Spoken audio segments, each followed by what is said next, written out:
மருத்துவ மாணவர் சேர்க்கையில் மாநில பாடத்தில் பயின்ற மாணவர்களுக்கு 85% ஒதுக்கீடு ரத்து செய்யப்பட்டுள்ள நிலையில் அமைச்சர் விஜயபாஸ்கர் சுகாதாரத்துறை செயலாளர் ஆலோசனையில் ஈடுபட்டுள்ளனர். நீதிமன்ற உத்தரவு மற்றும் அரசின் ஆலோசனை குறித்த தகவல்களை செய்தியாளர்கள் சுபாஷ் மற்றும் ஸ்டாலினிடம் கேட்கலாம். இணைப்பில் இருவரும் இருக்கிறார்கள். முதலில் ஸ்டாலின், விவரங்களை சொல்லுங்க.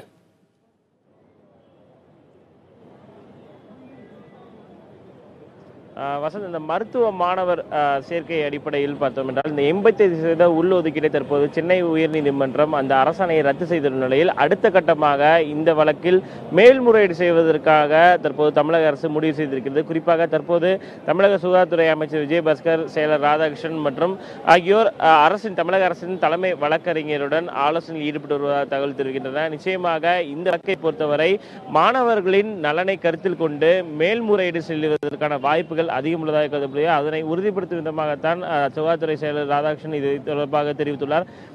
இந்த உள் ஒதுக்கீடை பொறுத்தவரை பார்த்தோம்னால் ஏற்கனவே இந்த மருத்துவ மாணவர் மருத்துவ படிப்பிற்கான இந்த மாணவர் சேர்க்கையை பொறுத்தவரை ஏற்கனவே உள்ள இந்த விதிமுறைகளின்படி 85% மாநில பாடத்திட்டத்தில் பயின்றவர்கள், அதே போல 15% சிபிஎஸ்இ மாணவர்களுக்கு என ஏற்கனவே உள்ளது.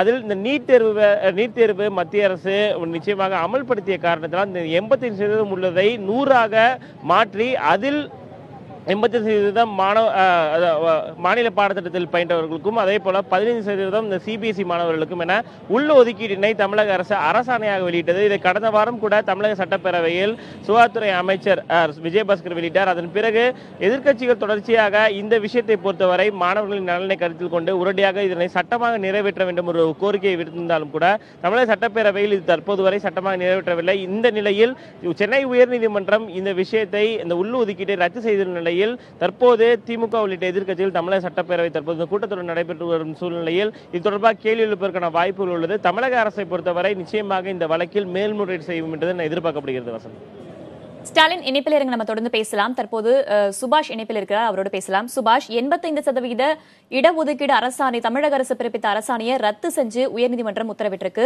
சிபிஎஸ்இ மாணவர்கள் தொடர்ந்த வழக்குல தான் உயர்நீதிமன்றம் இந்த உத்தரவை பிறப்பிச்சிருக்கு. சிபிஎஸ்இ மாணவர்கள் தரப்புல என்ன மாதிரி விஷயங்கள்லாம் முன்வைக்கப்பட்டன, தமிழக அரசு சார்பில் மேல்முறையீடு செய்யப்படும் அப்படின்னு தகவல் தெரிவிக்கப்பட்டிருக்கு. அந்த மேல்முறையீட்டு மனுவில் என்ன மாதிரி விஷயங்களை குறிப்பிட திட்டமிட்டிருக்காங்க?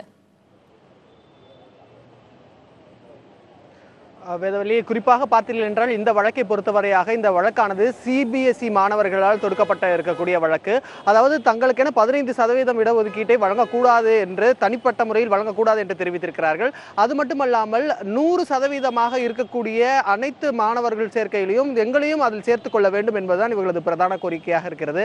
மெடிக்கல் கவுன்சில் ஆஃப் இந்தியா, அதாவது மருத்துவ கவுன்சிலில் இருக்கக்கூடிய விதிமுறைகளை பின்பற்றி தான் இந்த மாணவர் சேர்க்கையானது நடைபெற வேண்டும் என்று அவர்கள் குறிப்பிட்டிருந்தார்கள். அதற்கு எதிராக இந்த அரசாணை இருக்கிறது. ஆகவே இந்த அரசாணையை நீக்க வேண்டும், ரத்து செய்ய வேண்டும் என்ற கோரிக்கை முன்வைத்துதான் இந்த மனுதாரர்கள் இந்த நீதிமன்றத்தை நாடினார்கள். அதன் அடிப்படையில் தான் இந்த தீர்ப்பையானது நீதிபதி இன்று வழங்கியிருக்கிறார். இதற்கு அடுத்தபடியாக இந்த அரசாணை ரத்து செய்து மட்டுமல்லாமல் புதிய தரவரிசை பட்டியலையும் வெளியிட வேண்டும் என்று தெரிவித்திருக்கிறார் நீதிபதி.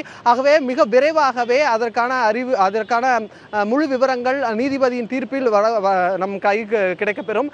அது மட்டுமல்லாமல் மேல்முறையீடுக்கு செல்லக்கூடிய வகையில் இங்கே சென்னை உயர்நீதிமன்றத்தில் 2 நீதிபதிகள் கொண்ட அமர்விற்கு அது செல்லும் என்று எதிர்பார்க்கப்படுகிறது.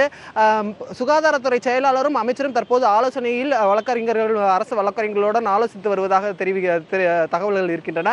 அதற்கு பின்னராக இன்றோ அல்லது நாளையோ இந்த தீர்ப்பின் முழு விவரங்களை ஆராய்ந்து அடுத்தபடியாக மேல்முறையீடு செய்வதற்கான அனைத்து வாய்ப்புகளும் இருக்கின்றது. எது எப்படியாக இருந்தாலும் இன்று வழங்கியிருக்கக்கூடிய இந்த தீர்ப்பில் மெடிக்கல் கவுன்சில் ஆஃப் இந்தியாவின் அந்த விதிமுறைகளுக்கு புறம்பாக இந்த அரசாணை இருக்கிறது. அதற்காகவே தான் இந்த அரசாணை தற்போது இந்த அரசாணையானது ரத்து செய்யப்பட்டு இருக்கிறது. வேதவழி, ஆகவே இந்த அரசாணை ரத்தின் மூலமாக தமிழக மாணவர்கள் பெரிதும் பாதிக்கக்கூடிய ஒரு சூழலும் உருவாகி இருக்கிறது. இணைப்பில் சுபாஷ், தொடர்ந்து நமது செய்தியாளர் ஸ்டாலினிடம் பேசலாம். ஸ்டாலின், தற்போது அமைச்சர் செயலாளர் இடையே ஆலோசனை நடைபெற்று வருகிறது. சட்ட ரீதியில் இதனை எப்படி சந்திப்பது என்பது குறித்து இந்த ஆலோசனையில் சட்ட நிபுணர்களின் உதவி ஏதாவது கோரப்படுமா? அது குறித்து விவாதிக்க ஏதாவது வாய்ப்பு இருக்கா?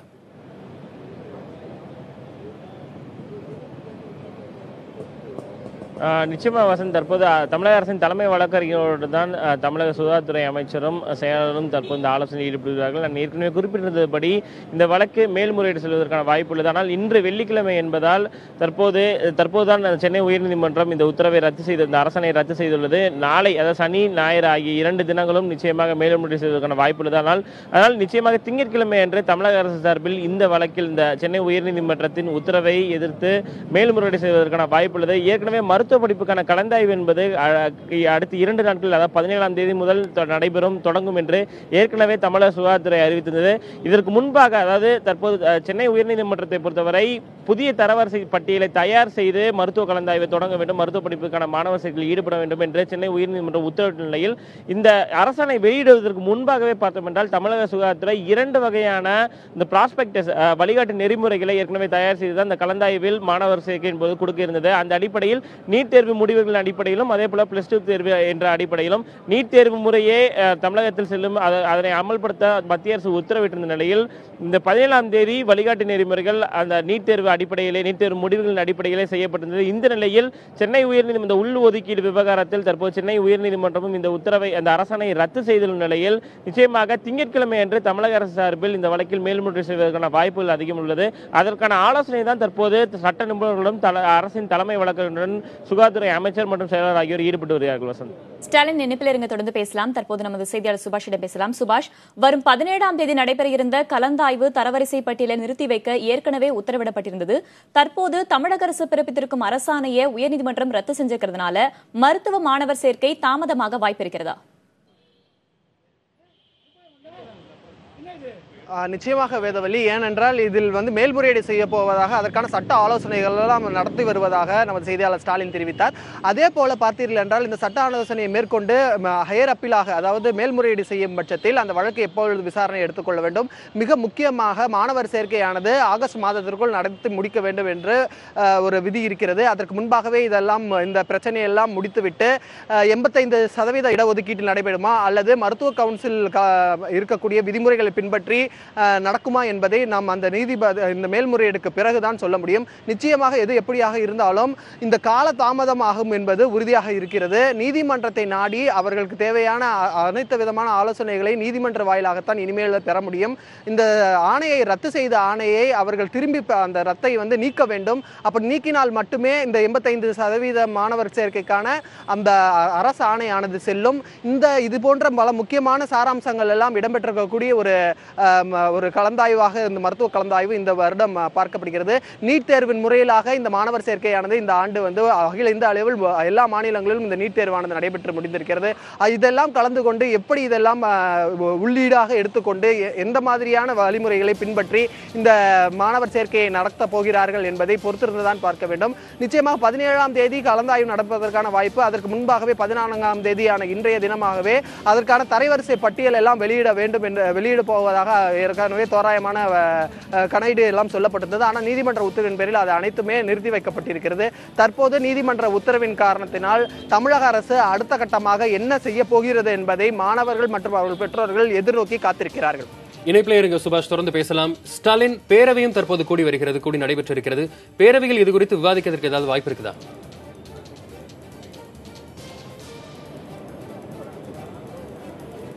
வசந்த், தமிழக சட்டப்பேரவை கூட்டத்தில் தற்போது இந்த கேள்வி நேரமானது முடிவின் தருவாயில் உள்ளது. முடிந்த பிறகு நேரமில்லா நேரம் என்றது எடுத்துக்கொள்ளப்படும். நிச்சயமாக எதிர்க்கட்சித் தலைவர் ஸ்டாலின் தொடர்ச்சியாக நேரமில்லா நேரத்தில் பல்வேறு விதமான பிரச்சனைகள் தொடர்பாக தமிழக சட்டப்பேரவை கூட்டத்தில் பேசுகிறார். திமுக தரப்பிலும் காங்கிரஸ் தரப்பிலும் பல்வேறு விதமான கேள்விகளை எழுப்புகிறார்கள். இந்த கேள்வி நேரம் முடிவடைந்த பிறகு இந்த நேரமில்லா நேரத்தில் நிச்சயமாக இது தொடர்பாக இந்த வழக்கு தற்போது சென்னை உயர்நீதிமன்றம் அரசாணையை ரத்து செய்வது தொடர்பாக திமுக உள்ளிட்ட எதிர்க்கட்சிகள் கேள்வி எழுப்பதற்கான வாய்ப்புகள் என்பது அதிகம் உள்ளது. அதனை எதிர்நோக்கிதான் தற்போது அனைவருமே காத்துக் கொண்டிருக்கிறோம். நிச்சயமாக இன்னும் சற்று நேரத்தில் அதற்கான விடை என்பது கிடைத்துவிடும். ஸ்டாலின் இணைப்பில் இருங்க, தொடர்ந்து நமது செய்தியாளர் சுபாஷிடம் பேசலாம். சுபாஷ், சுகாதாரத்துறை செயலாளர் ராதாகிருஷ்ணனும் சுகாதாரத்துறை அமைச்சர் விஜயபாஸ்கரும் தற்போது ஆலோசனையில ஈடுபட்டு வராங்க. இந்த ஆலோசனையில விவாதிக்கப்படுற முக்கியமான விஷயங்கள்லாம் என்னென்ன? மேல்முறையீட்டு மனுவில் எந்த மாதிரி விஷயங்களை குறிப்பிட அவங்க திட்டமிட்டு இருக்காங்க? வேதவள்ளி, இந்த விவகாரத்தை பொறுத்தவரை பார்த்தீர்கள் என்றால் நீட் தேர்வின் மூலமாக மாணவர் தேர்வு எழுதியிருக்கிறார்கள். அதன் அடிப்படையில் அவர்களுக்கான தரவரிசை பட்டியல் எல்லாம் முன்கூட்டியே தயார் செய்யப்பட்டு விட்டதாக தெரிவிக்கப்பட்டிருந்தது. ஆனால் அந்த தரவரிசை பட்டியல் தற்போது செல்லாதாக அறிவிக்கப்பட்டிருக்கிறது. ஏனென்று கேட்டீர்கள் என்றால் இந்த அரசாணையை ரத்து செய்யும் பொழுது அதற்கு கீழ் செயல்படக்கூடிய இந்த தரவரிசை பட்டியலானது ரத்து செய்யப்பட இருக்கிறது. ஆகவே இதை எது எப்படியாக இருந்தாலும் சரி, இந்த விவகாரத்தை பொறுத்தவரை தமிழக அரசு அடுத்த கட்டமாக மேல்முறையீடில் எவ்வாறாக செயல்பட போகிறது என்பதுதான் மிக முக்கியமான ஒரு விஷயமாக பார்க்கப்படுகிறது. ஏற்கனவே நீட் தேர்வின் மூலமாக பல்வேறு குழப்பங்களில் மாணவர்கள் இருந்த சூழ்நிலையில் தற்போது இந்த அரசாணை ரத்து செய்யப்பட்டிருக்கிறது. மாணவர்கள் சில குழப்பத்தை ஏற்படுத்தியிருக்கலாம். இருந்த போதிலும் அரசானது அடுத்த கட்டமாக அவர்களது செயல்பாடு எவ்வாறு இருக்க போறது என்பதை பொறுத்துதான் இந்த மாணவர் சேர்க்கை நடைபெறப் போகிறது. நீங்கள் கேட்டவாறு இந்த நீதிபதிகள் என்ன தீர்ப்பை வழங்கியிருக்கிறார், அந்த நீதிபதி எந்த வழங்கியிருக்கிறார், அந்த தீர்ப்பை அடிப்படையாக வைத்துக் கொண்டுதான் இந்த இது வழங்கப்பட இருக்கிறது. மாநில பாடப்பிரிவில் படித்த மாணவர்களுக்கு 85% இடத்தை ஒதுக்கி தமிழக அரசு பிறப்பித்த ஆணையை தற்போது உயர்நீதிமன்றம் ரத்து செய்து உத்தரவு பிறப்பித்திருக்கிறது. இதன் மேல்முறையீடு குறித்து தற்போது சுகாதாரத்துறை அமைச்சரும் செயலாளரும் தற்போது சட்ட நிபுணர்களோடு ஆலோசனையில் ஈடுபட்டு வருகிறார்கள். இது தொடர்பான தகவல்கள் தந்தமைக்கு சுபாஷ் மற்றும் ஸ்டாலின் இருவருக்கும் நன்றி.